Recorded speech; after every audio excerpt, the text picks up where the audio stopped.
Hello and welcome to Lily Mercer and Friends. I'm joined by the one and only Afro B. First of all, congratulations. Thank you, man. How are you feeling a week after the release of your debut album? Good, man. The response has been crazy. I felt like it was the right time to, drop a project to just showcase everything I can do at this moment of time, man. Yeah, man. Like, Joanna's been doing this thing, is still doing this thing as well, so Afro Wave free. I mean, do you get a new fan for Joanna every single day? I feel like it's running. Yo, my DMs. Yeah, thank you. Thank you for making me a birthday anthem, etc. But yeah. You know, the first time I heard that song, I was in a car with a couple female DJs from London, and it was funny because it's like the song started and we were like feeling it for a second. By the end of the song, it's like everyone knew the lyrics. Like everyone was like screaming the song. So like you obviously knew that was a banger the night you made it. It was just a normal day, you know. What? Like I was just having fun with my producers. That's it. Like me and Team Salute would just link up and we make whatever we want to make. And yeah, how we feel that day is like that's what determines the product. Mm-hmm. So we were just happy and Joanna just came. I don't even know her, Joanna.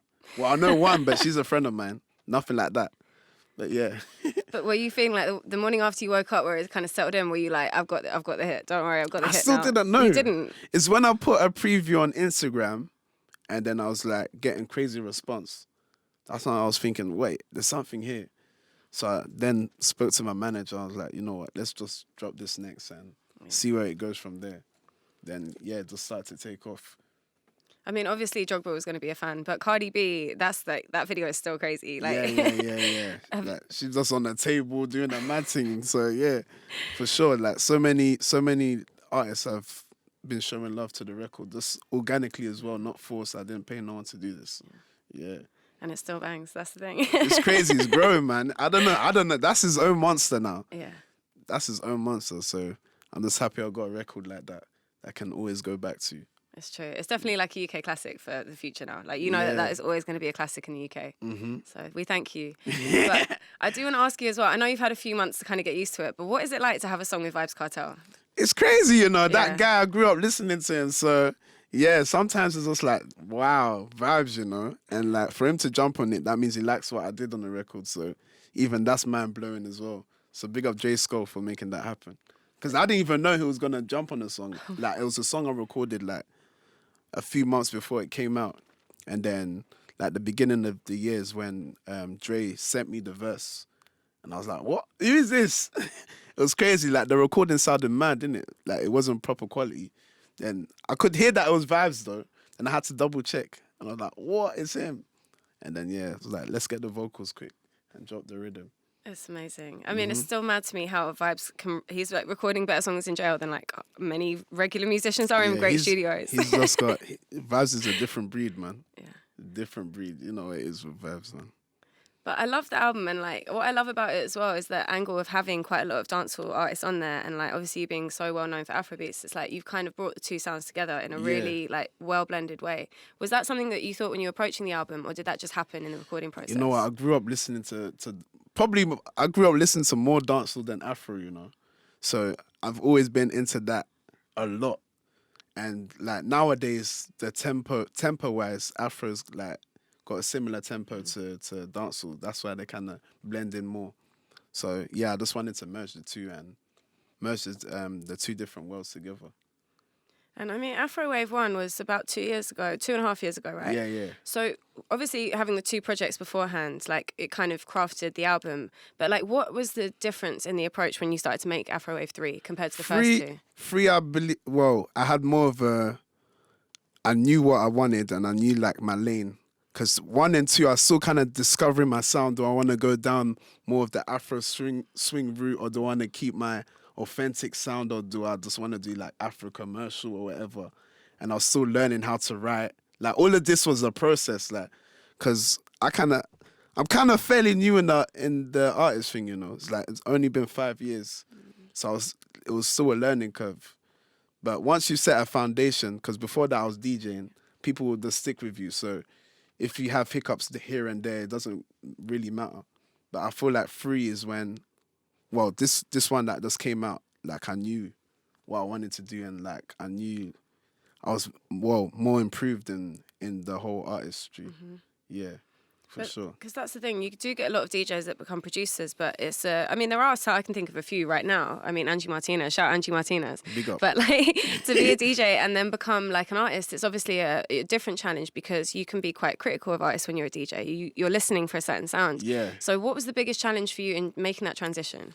Because, well, I'm not trying to sound big-headed, yeah, but when I used to DJ, I used to shut it down, you know, like in uni, Hertfordshire, all those events. Like I used to throw my own events in college, have Afro parties, used to throw regular nights in a club called NW10 and just do my thing. So from like someone who's used to that to then see that same person start to try and make music, you think, like, what's he doing?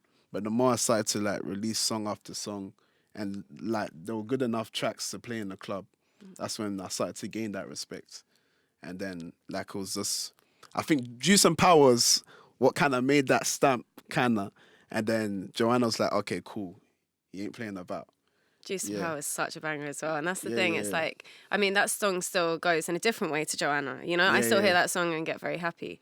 Like, what was, I mean, behind that? Because that's with Young Bane. Like, what was the recording process like? You know, were you recording record process it together? Yeah, so that was separate. I didn't even know Bane at the time. It was the producer Enter the A that made it happen. But that's something that I just recorded with him.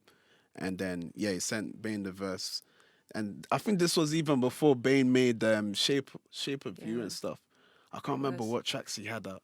I think this was even before he did Fine Wine with Kojo. I feel like it was, I think it was just so before. Bane was still fairly kind of new as well. Yeah. So, yeah. So that was like my entry point to, I say my stamp into the kind of like UK swings thing. But before that, I was just doing like choruses with like Tion Wayne and stuff. So, yeah. It's been a journey, yeah, for sure. I mean, you've worked with some amazing UK artists, and that's the thing. Like, that is definitely something that we love hearing you with UK artists. But I love hearing you with US artists too. And like, obviously, you work with French Montana, Sway Lee's on the new album. So, do you enjoy like, I mean, taking your sound to the US more because obviously they don't really have Afrobeats in the same way. Yeah. So, so they're starting to gravitate towards it, and you know, songs are like Joanna, making them more open-minded to like the sound. And yeah, we just need to keep producing more and keep releasing more content so they have more to play with. Yeah, so definitely Joanna, like once you go to America, like you're definitely hearing that in the club. You're definitely hearing it on radio, especially in New York. So yeah, man. What was it like the first time you heard it over there? Like, yeah, that was crazy. Literally, like when we saw it picking it up. No, it was one of my friends that booked me first. DJ Tunes. That was last year, July-ish. Yeah, so yeah, that was my first time going to New York and performing the track. And yeah, the reception was crazy. It was more like, oh, who's this guy performing the song? You get what I mean? So they didn't actually know me. Yeah. But now it's at the point where, yeah, Afro B, they put in the face to the name now, to the song. Yeah. And you're going out there a lot more as well. So yeah. It's like since the beginning of this year, I swear every week I've been traveling. So if it's not the US, then it'll be somewhere in Europe or Middle East. I haven't really touched Asia yet. Or I'm starting to receive Caribbean offers as well. Amazing. Yeah. Well, what's like I mean, I'm not going to ask you about releasing new music because you just dropped an incredible album and I'm sure you kind of are enjoying touring before you drop anything else. Mm-hmm. But what's the next step for you career-wise that maybe is a bit different to like what people have had from you so far? Career-wise, what in the long term? Yeah. Career-wise, to set up my own label. Yeah, to start signing other Afro Bs and female Afro Bs, you know what I'm saying? Just to start an empire, man. Mm-hmm. Start building. I wanted to build music academies as well, just to like build people from young. I feel like when you learn an instrument or once you start at a young age and you know that's what you want to do, like eventually you'll get where you want to go. Yeah, so I wanted to do that and build music academies back in Africa as well. Yeah, man. That's really important. It's good to hear that you're like trying to do more outside of just music. And just spread the culture, man. Like anywhere I can, throwing events, speaking, doing interviews, any way in any shape or form. Yeah.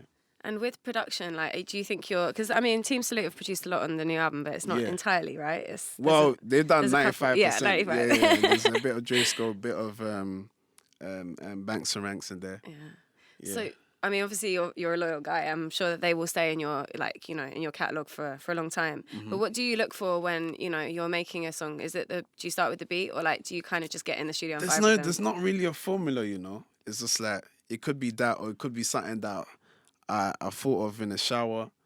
Like the second verse of Joanna was made in the shower. Random, but yeah, it does.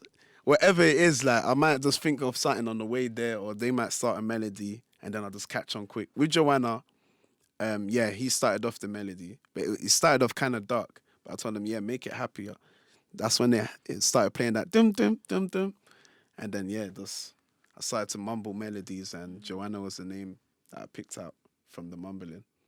Yeah. That's so cool. I can't even imagine a dark Joanna. Like, I want to know what that song would have done. Yeah, if it was also left. it was going a different direction. But yeah.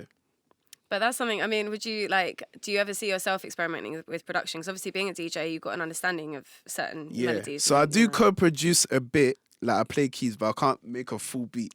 That's it. Like I don't know how to find sounds and that. So I let them do that.